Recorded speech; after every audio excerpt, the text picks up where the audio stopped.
नमस्कार प्यारे विद्यार्थियों, स्वागत करता हूं क्लास में आप सभी का। आज मैं जो पढ़ाने वाला हूं फिनॉल के केमिकल प्रॉपर्टीज पढ़ाने वाला हूं। फ्रेंड्स, अगला है सल्फोनीकरण। सल्फोनीकरण में सांद्र H2SO4 हम लेंगे, ठीक है। H2SO4 की प्रक्रिया करेंगे। समझना इसको बड़े ही ध्यान से। इसमें दो प्रकार की प्रक्रिया चलेगी। आर्थो और पैरा के लिए दो प्रकार के कंडीशन होंगे। देखिए कैसा, एक जो आर्थो बनेगा, ध्यान से इसको लिख लीजिए। आर्थो की जो प्रक्रिया होगी ये कमरे के ताप पर बनेगा, कमरे के ताप पर होगा, ठीक है। और जब पैरा बनेगा तो ये 373 केल्विन पर, यानी कि या हम इसे लिख सकते हैं 100 डिग्री सेंटीग्रेड, ठीक है। तो ये कैसे बदलते हैं आपको पता होगा कि यदि 373 लिखा हुआ है और केल्विन में है तो इसे हम 273 से क्या करते हैं, इसे माइनस कर देते हैं तो 100 डिग्री सेंटीग्रेड निकल आता है। यानी कि 373 केल्विन लिखा हो या 100 डिग्री सेंटीग्रेड सेम चीज़ है, ठीक है। ये केल्विन में लिखा हुआ है, डिग्री सेंटीग्रेड में है। अब समझिए ये दो प्रक्रियाएं होगी। मैं क्या करता हूँ, फिनॉल पहले लेता हूँ और फिनॉल को सांद्र H2SO4, ठीक है। तो H2SO4 को मैं इस प्रकार से लिखूंगा SO3। क्या मैंने गलत लिखा? बिल्कुल भी गलत मैंने नहीं लिखा है। H2SO4 का मैंने क्या किया, 2 H था तो एक H मैंने यहाँ किया। 4 ऑक्सीजन है तो एक ऑक्सीजन मैंने यहाँ रख दिया और बाकी 3 ऑक्सीजन अपने ही जगह पे हैं। इस प्रकार से लिखने का कारण क्या है, अब देखिए सबसे पहले जो प्रक्रिया चलेगी कमरे के ताप पर मैं करता हूँ, कमरे के ताप पर, ठीक है। कमरे के ताप पर होगा तो क्या होगा, ये जो OH है जो आर्थो बनेगा यहाँ से निकलेगा और पैरा यहाँ से निकलेगा, ठीक है। तो ये वाला OH जो है इस वाले हाइड्रोजन के साथ क्रिया करके H2 बना के बाहर निकल जाएगा और हमारे पास क्या बचेगा, तो क्या बनेगा, आर्थो। अब देखिए यहाँ पास का जो हाइड्रोजन है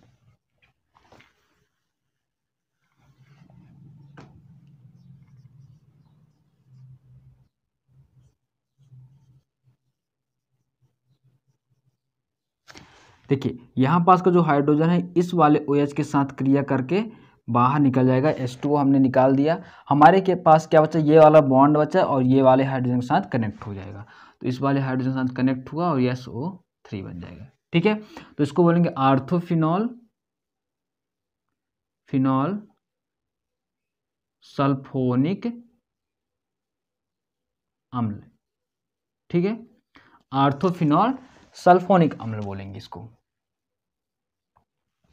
ऑलराइट, ये कब होगा, ये आर्थो बनेगा कमरे के ताप पर।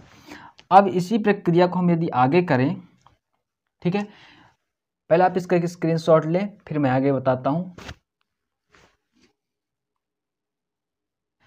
समझिए मैं इसको थोड़ी सी रिमूव कर रहा हूं ताकि आपको समझने में चीजें आसानी हो, ठीक है।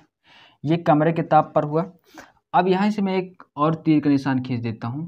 अब ये जो प्रक्रिया होगी 100 डिग्री सेंटीग्रेड ताप पर, ठीक है। यह 373 भी लिखा केल्विन मिल जाता है तो आप घबराइए मत, उसको हमने किस में कन्वर्ट कर दिया है, 6 डिग्री सेंटीग्रेड में। तो इसमें क्या होगा, इसमें पैरा बनेगा OH।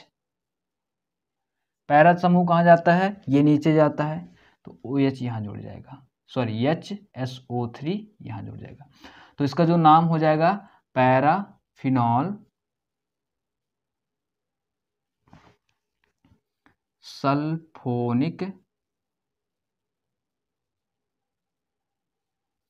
अम्ल, ठीक है। इस प्रकार से कर सकते हैं। तो ये हो गया। यहाँ पास ज़्यादा ही कुछ, मैं पहले वाले को मिटा रहा हूँ, ठीक है। मैं यहाँ पास लिख देता हूँ कमरे के ताप पर, कमरे के ताप पर। इसका तो नाम तो आप लिख लिए होंगे, है ना। नीचे वाले का नाम आपने लिख लिया होगा, मैं दोबारा नहीं लिखूंगा, ठीक है, क्योंकि यहाँ पास जगह नहीं है। अब यहाँ पास देखिए ये है आर्थो, है आर्थोफिनॉल सल्फोनिकम और ये है पैराफिनॉल सल्फोनिकम। तो ये कब होता है, जब 100 डिग्री सेंटीग्रेड ताप पर हो और ये कमरे के यानी कि रूम टेम्परेचर पर ही ये क्या बना लेता है, आर्थो वाले में चला जाता है। और जब हम उसे 100 डिग्री सेंटीग्रेड ताप पर गर्म करते हैं तो हमें पैरा भी मिल जाता है। ठीक बात, तो ये चीज़ें समझ में आई। यानी कि फिनॉल लीजिए सांद्र, यह है H2SO4, ठीक है, सल्फ्यूरिक अम्ल इसको बोलते हैं। सल्फ्यूरिक अम्ल के साथ क्या करेंगे, जब हम प्रक्रिया करते हैं शांत सल्फ्यूरिक के साथ तो कमरे के ताप पर आर्थो देगा और 100 डिग्री पर पैरा देगा। ठीक है, इसका भी एक स्क्रीनशॉट लें और इधर नाम लिख लीजिए, पैराफिनॉल सल्फोनिक अम्ल। ठीक है,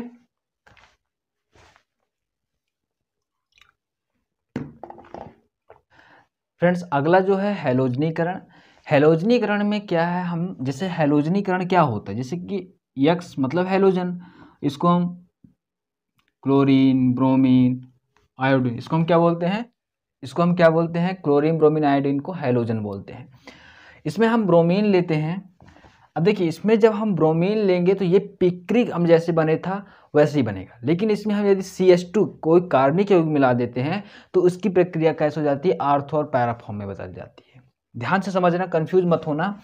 मैं कह रहा हूं कि यदि हम फिनॉल लें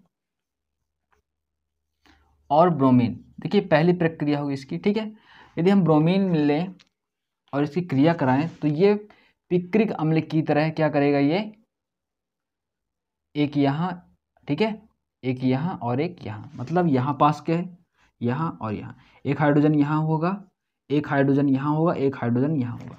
हमारे पास ब्रोमीन कितने हैं, 2 ब्रोमीन हैं। ब्रोमीन को संख्या हमें बढ़ानी होगी, कितने ब्रोमीन हम यहाँ कर सकते हैं, 6 ब्रोमीन। ठीक है, 3 दूना 6 ब्रोमीन। तो क्या होगा, ब्रोमीन यदि हम संख्या बढ़ा दें तो हम इसको इस प्रकार से लिखते हैं, आपको ज़्यादा समझ में आएगा।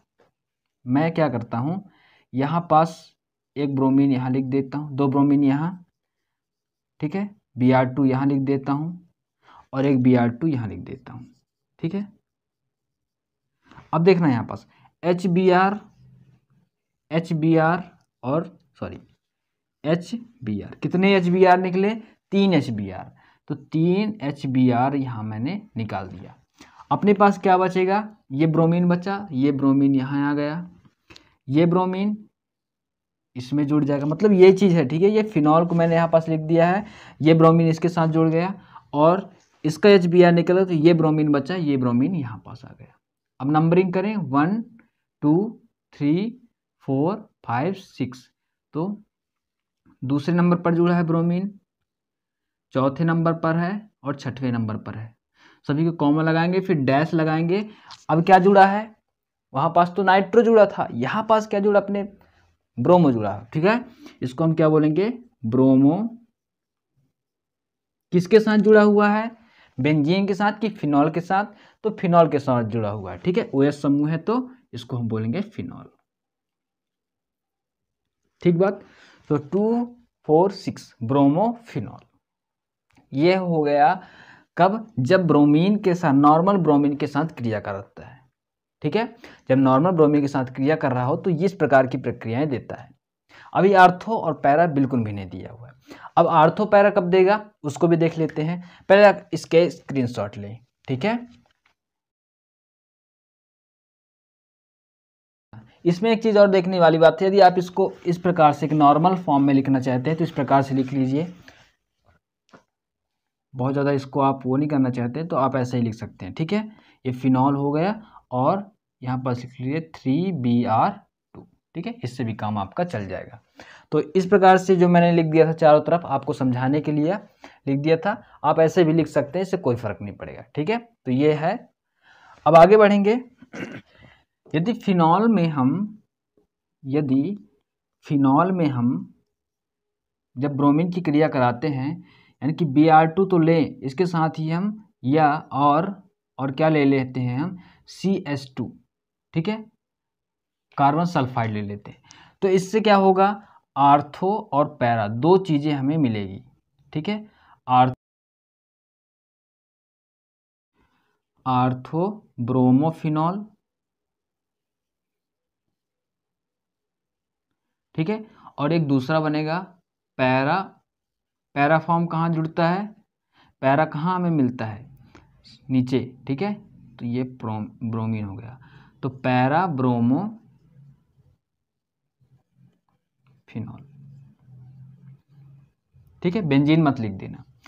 अब यहाँ पास ध्यान देना एक चीज,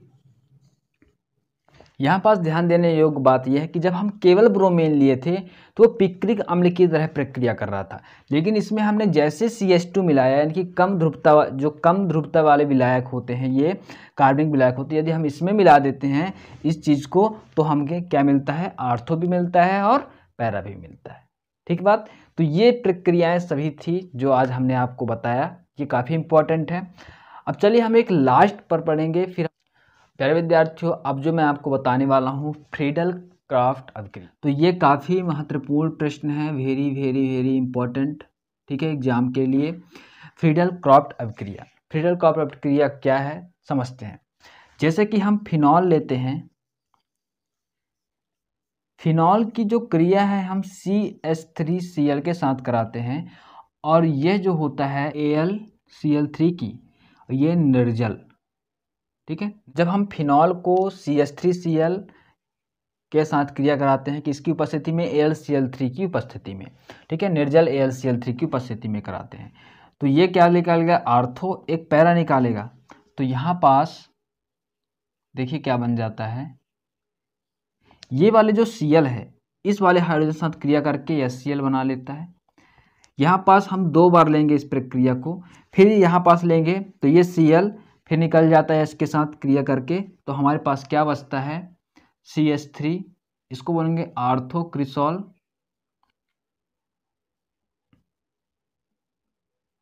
ठीक है, आर्थोक्रिसॉल बोलेंगे, और एक बनाएगा, यहाँ पास से हाइड्रोजन निकालेंगे, इस Cl के साथ क्रिया करेगा तो ये बनाएगा डियर पैराक्रिसॉल।